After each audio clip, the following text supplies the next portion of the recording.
15 laps of the track then, 3,000 metres, great distance to be running indoors, always a few thrills and spills, certainly in the championships. And Mo Farah has already said that he's looking forward to having a full indoor season. He's not going to be going to the World Cross Country Championships. They're in Jordan, as I said earlier on in March. He's decided the European indoors, like many of the British athletes, a good chance. You heard Greg Rutherford saying how it's a very good opportunity for British athletes to build up a bit of confidence moving into the summer season.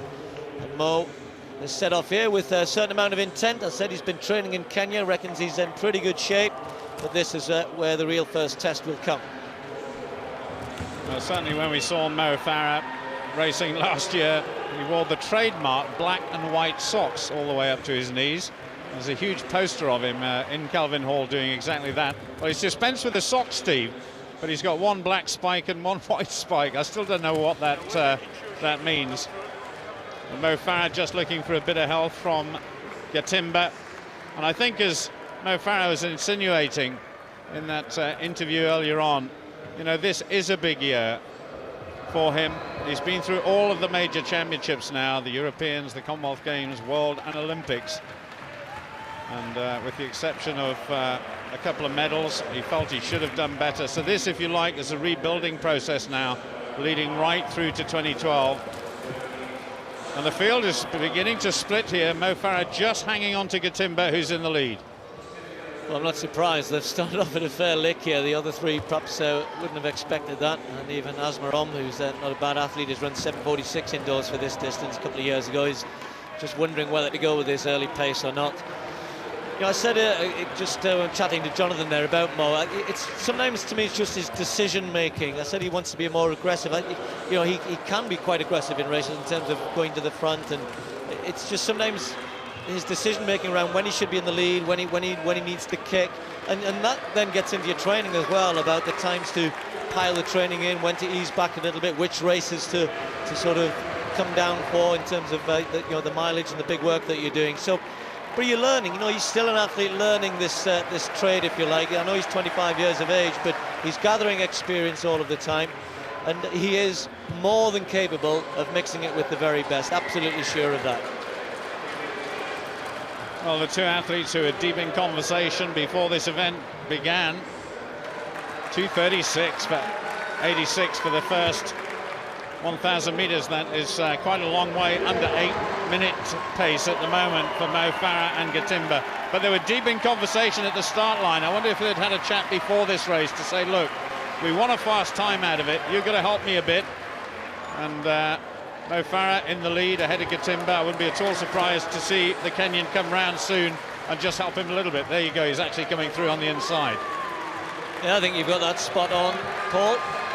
The two of them working together here, and they're operating not far outside Mo Farah's personal best. His indoor best, 7:46 exactly. They're certainly under 7:50 pace here, and if they can keep good pace going and then find something over the last 300-400 metres, then who knows? British record, incidentally, still held by John Merck, who was such a good exponent of this distance indoors, 7:41. That might be a little bit distant, but good to see Mo Farah having decided with Gatimba that, yeah, we don't want to hang around here. Let's have a real test. I know I'm in good shape. Training's been going well. I've come here for a run out. Let's see how fast I can go. So it looks like it should be Mo Farah's turn fairly shortly to pick it up again. Of course, this always works well. I used to try this occasionally. And but sometimes you got to the point where it was the other guy's turn to come to the front, and often this would be me, and I'd go, no, I'm struggling a bit, hang on for another couple of laps, and of course kick away at the finish. So, but hopefully they'll work with each other. Here's Mo just going to slide through on the inside. They've got it well worked out, haven't they? There are 40 metres ahead of the chasing group, which is currently being led by Asmaron of the United States. Actually just been overtaken there by the Swede Volerang. But Mo Farah now beginning to do some work. We'll see the next 1,000-metre split. That's going to be interesting if they've managed to keep the pace going. This could be very, very quick indeed. Fastest time in the world, 7:58.34 this year. Alexander Orlov of Russia. That's going to be taken apart. And these two guys, while Gatimba hasn't got a lifetime best for this event, he's about to set one, but Mo Farah, as you were saying, Steve, 7:46.08 in 2008. Ahead of the Olympics, of course, and everything else that came that year. Mo Farah could get close. Well, he's looking to see where his mate is. I think he's just starting to struggle a little bit to stay with this. Mo looks fresh, full of running. As Gatimba comes through, perhaps for his last stint with 5 laps to go. That kilometre there's 2:35, so a good second kilometre following on from the first one, 2:36, 2:35. Gatimba's just got to keep working here, keep the pace going, and then Mo Farah, let's see what he can do over the last 400 metres, and we should be well under 750 with a bit of luck, and that would be a really good start to 2009 for Mo Farah. Looking good, looking relaxed. He's got a lovely running action. He's just looking for the clock a little bit here as he comes into the home straight, and he's sensing that his mate here isn't really able to keep the pace going. And 4 laps to go, 800 metres to go. Mo Farah starts to push on. Tell you what, Mo Farah is looking good. If he was going through a difficult patch before, he's got over it, and he's now beginning to stretch away from Gideon Gatimba. He really has put the hammer down, and already 8 or 9 metres ahead and going away from the Kenyan. Mo Farah is looking superb here, and coming around now with 3 laps to go, and it is still quick. This is good running from Mo Farah. He knew what sort of shape he was in coming here. I think he had his eyes set on his personal best. He's kicking hard here. He's been watching the clock all of the time. Watch his eyes when he comes into the home straight. He looks for it straight away.